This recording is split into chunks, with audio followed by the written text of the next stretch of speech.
Joining us now is Blockhead Jack Dorsey. That's the title he himself requested. Jack, we really appreciate you joining us. Thank you. Appreciate you both. Thank you for having me. Yeah, absolutely. Super grateful. Jack, you've been outspoken recently. Why do you think that RFK Jr. is the best choice for the Democratic nominee and the best candidate in the field right now? First and foremost, to have a candidate to be president of the United States that is focused on peace and ending all these wars, and really focusing on looking at some of the deeper issues that we've had, especially as he states around regulatory capture, the military-industrial complex. He has intimate knowledge of all these things. He's worked extremely hard and tiresome in these fields, and made a lot of progress. I came across him this year, and I really listened, and I kind of went through all of his podcasts, almost every episode, and I appreciate how much of a grasp he has of all the issues he speaks to. I appreciate that he's curious, and I appreciate that he comes at everything from more of a humanitarian angle. Mm-hmm. There's a deep, deep sense of humanity and actually helping people, and there's an edge as well. There's no fear in exploring topics that are a little bit controversial and maybe in the future. So in all, just absolutely refreshing from what I've seen from the whole field. And I'm not really usually I don't really speak out much on who I'm choosing or why, but I don't know, I just feel like our country needs his leadership. And do you think it would be important for the Democratic Party to host primary debates so that voters have a chance to view all of these candidates and their alternatives? Absolutely.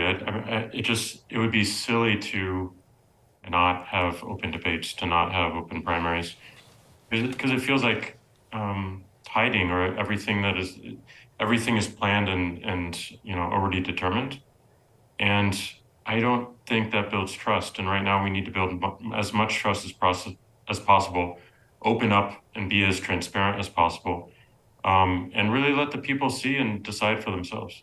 Mm-hmm. Jack, speaking of openness, of transparency so far, we haven't had a chance to really hear from you much in really the recent years, and especially the last several months. What do you make so far of Elon Musk's CEO takeover of Twitter, your former company? I think this is actually the first interview I've done since I left the company, maybe longer. Well, as I've said, Twitter was going to have a very, very hard time continuing to be a public company. It had many pressures upon it. The advertising business we were entirely dependent upon, and not just advertising as you might think of it from Facebook or Instagram or Snapchat. It was brand advertising. It was dependent upon huge brands or a collection or conglomerates of brands seeing us as something that they wanted to spend money on.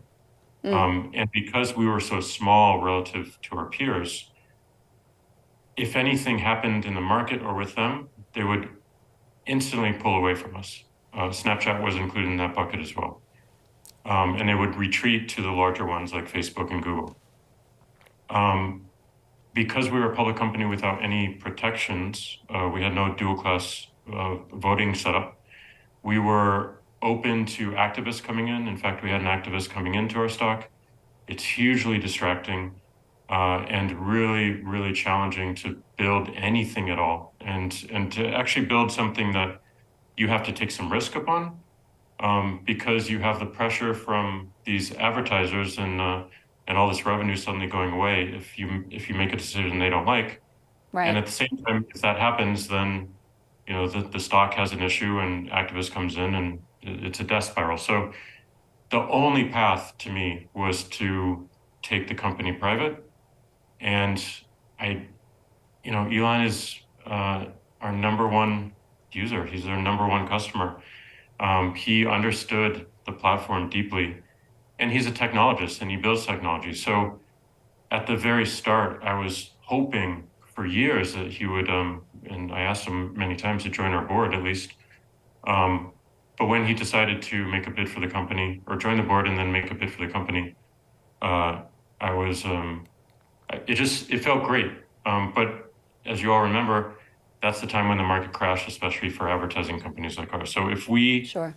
not get that, I think it would have been very, very challenging for Twitter to live right now. So what happened, unfortunately, after that, after the bid was made, and the market went down, is he wanted to back away. He did have a option to back away at $1 billion and just walk away. But there was this fight about bots, and the company took him to court when he backed out, and that's when things really went south. Fortunately, he decided to make it, but I think it set up a dynamic where he had to be very hasty. He had to be impatient. He had to move as quickly as possible with features, even if they weren't fully thought out. And it all looked fairly reckless. But I do have confidence that he'll figure it out. I do have confidence in his new CEO.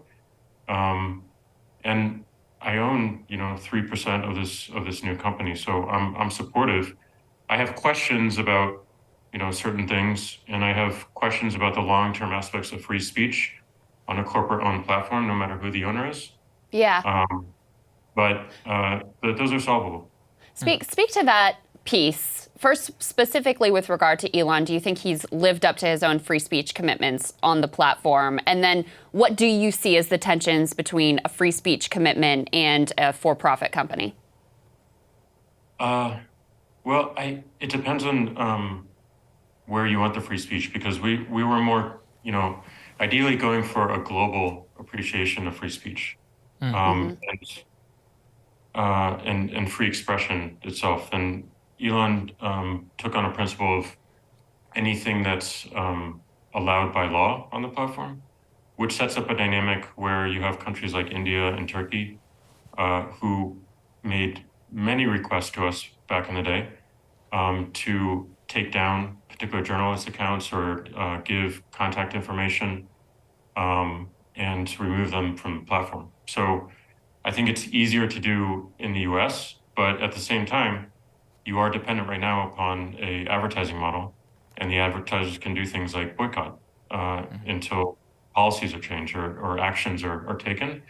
And we saw that almost every year I was at the company, we saw that.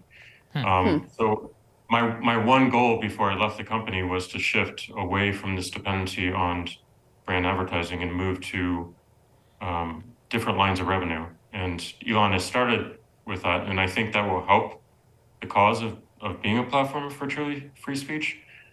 But that said, he can always be compelled. He has one person, he's one single point of failure. And pressure can be put upon him by the United States, by the Department of Defense, by China, by Turkey, by India, of course, and it will. And this is going to be the reality for any centrally controlled company or even a protocol that's centrally controlled. So the only way to truly have free speech, to truly be censorship resistant, is to work on open protocols. And there are only two at scale that I'm aware of, which is Bitcoin for money and Nostr for social media and beyond. But they're so niche right now, and they're so small. And to me, it just says at the moment that people don't actually care as much about the censorship resistance. Otherwise, they would be using these technologies more.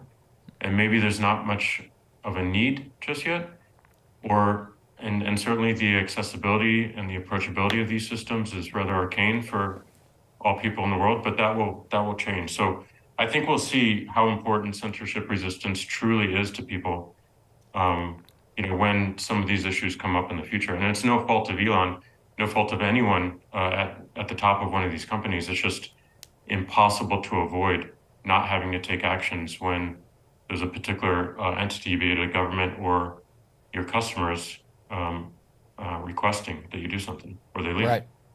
Jack, one of the things that a lot of people focused on are the Twitter files. Do you think that accurately reflected decision making, what that's was taking place, at the company around so many of these sensitive topics? And what's your reflection on that, since their release?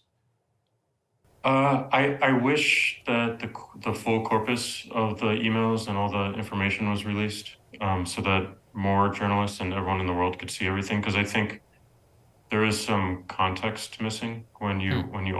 pick parts, and it's no fault of the reporters necessarily. They had a tool and they had to ask questions of the tool, and that tool would give them back fragments of information, and that might lead them to get the other fragment to provide more context. But if everything was available, I think we'd have a better picture.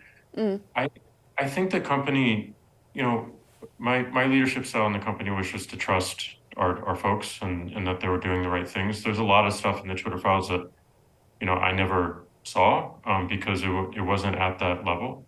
Mm. And I was surprised by the level of engagement with government agencies. I was surprised by the request. But if you look at that, our people, our team members, like they push back on a lot of that stuff. Not all of it, but a lot of it was questionable. So I think it shows a company that is struggling. It remains the most important public square in the world right now, and it was so challenging to work in that environment. We were under a microscope from day one of the company, and it creates stresses that are just unbelievable. But I think they acted with fairness. I think they generally did the right thing. Of course, we made a bunch of mistakes, especially around the New York Post and the Hunter Biden laptop story. But I believe they're good people and that they were doing the best they could with the information that they had. And Hmm. I wish, in retrospect, I was a little bit more hands-on in that Mm. area. My Yeah. focus was on, like, when I came into the company, we were losing users, and my focus was just to grow the company again, grow the usage base, grow the revenue, and we did. We actually became a profitable company. We got onto the S&P 500. We had $5 billion a year in advertising revenue, and we were shifting away from advertising at the same time and growing. So I didn't focus on that area as much as I probably should have in retrospect and ask more questions. It was all reactive when I Hmm. did, but yeah, it's a tough situation. But I think the company did well, but certainly we could have done better. And I do believe that we were more fair and more introspective than our peers. In terms of context, you said you felt that some of the context was missing. Do you have specifics there of things that you wish were included or that you felt painted a misleading portrait? Uh, Nothing in particular that comes to mind. I mean, like it's hard to there's just so much context in those emails and the communications, and even within that, we would have in-person meetings that would discuss things that may not be represented in the written communication. Mm. So there's nothing that like stands out, but I believe like if you truly want to show how one of these systems work, which I'm fully supportive of opening all this stuff up. We were trying to like figure out how to do that ourselves before I left. And one of my goals is to be the most transparent company in the world. But to only give access to a few people with a tool that takes these fragments, I think that there could have been a better approach, and that Yeah. would just be open up the whole thing. Jack, one of the things, you're in a unique position. You believe in free speech. That's something I've never doubted about you. You also are in the unique position of having run one of these companies. Can you give us some like, anecdotes, as you alluded to, foreign governments and the pressures that you were under, if able, just to give the audience an idea of what it is really like to be in a position to have some of the most powerful people literally on earth coming to you and saying, demanding things of your company? And as someone with principles, how did you navigate that? India, for example, India is a country that had many requests of us around the farmers' protest, around particular journalists that were critical of the government, and it manifested in ways such as we will shut Twitter down in India, which is a very large market for us. We will raid the homes of your employees, which they did. We will shut down your offices if you don't follow suit. And this is India, a democratic country. Turkey is very similar. Like we had so many requests from Turkey. We fought Turkey in their courts and often won, but they threatened to shut us down constantly. Nigeria, yet another one. I don't think we could even put people on the ground because of what the government might do to our employees if we had them there. And then, of course, the U.S. We started a long time ago a transparency report about all government requests into us, and we're continuing to make it more fine-grained. And these were requests of takedowns or investigations or any number of things that a government would request of us, especially the U.S. government. And I wasn't as deep in those conversations, but I would say that it was super. It feels super challenging because you have the U.S. government asking you things, and then when asking you to do things, and then also calling you to Congress. I testified before Congress 4 times for 5 to 7 hours each time, with the most non-productive discussion. These frame questions of answer yes or no, with the ability to provide no context whatsoever, so that the Congress people and the senators could actually understand and again have context for the problems we're trying to solve, and use it as a forum for ideas to do this together for the people of the United States and for the people of these other countries. But it just felt like attacks all the time from every angle. Everything we did really upset the right, and everything we did really upset the left. Like you could not. There's no way to win, and you just kind of have to internalize that and move forward. You referred earlier to the fact that there hasn't been a large adoption of some of the Twitter alternatives, and you said that calls into question how much people actually care about these questions of censorship. I view it a little bit differently, which is that it seems to me that these platforms are kind of like the definition of a natural monopoly, right? The reason people are staying on Twitter is because people are on Twitter, right? There's already this critical mass of individuals there.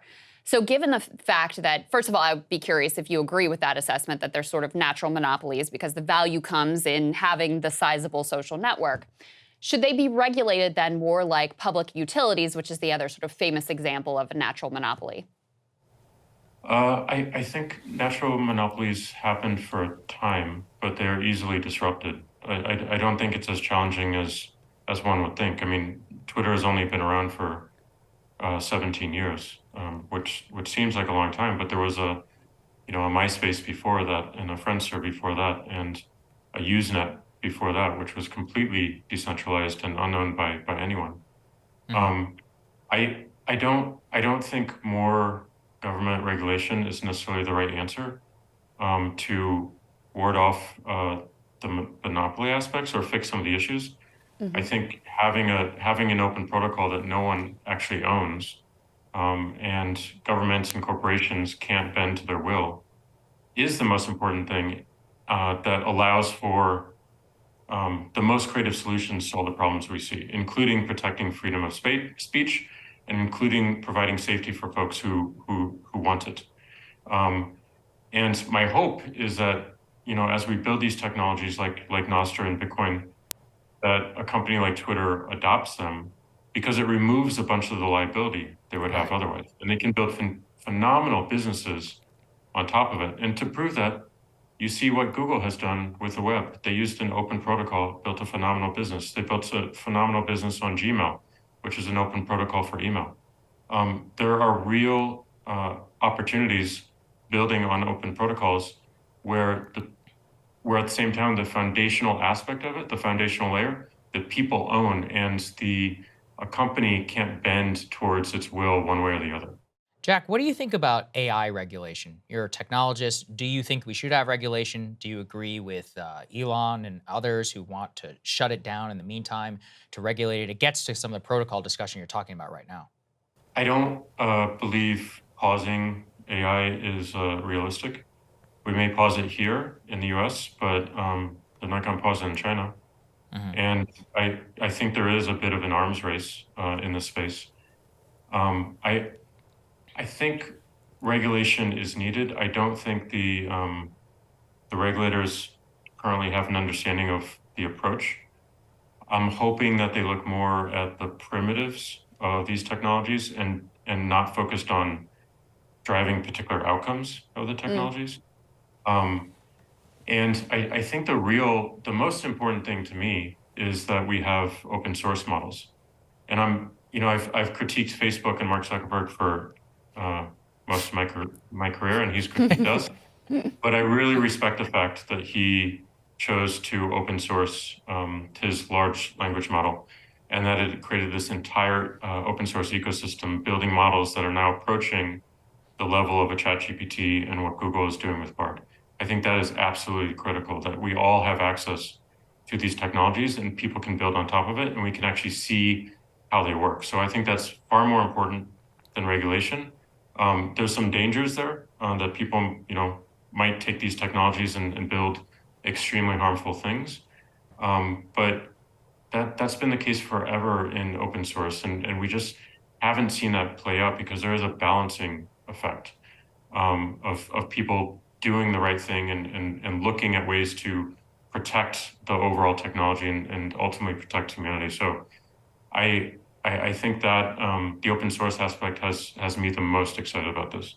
You have a lot of respected technologists who've been sounding the alarm about the potential dire impact of AI technology on society. Do you share any of those concerns? Of course, I share them. I think there's a lot of hype in AI right now. The technology industry is very trendy, and we move from one fashion to the next fashion. And Mm-hmm. just 6 months ago, no, 9 months ago, we were only talking about crypto and Bored Apes. And now all that's gone away, and we're talking about AI and how it's going to destroy us. Like if you listen to the earnings calls of all these companies 6 months ago, there was no mention of AI, and now every single earnings call of almost all public companies includes a mention of AI. And some of that I think is, to pump the stock a bit. Some of all the dire stuff is it makes for a good headline, which sells advertising and helps the media immensely. Mhm.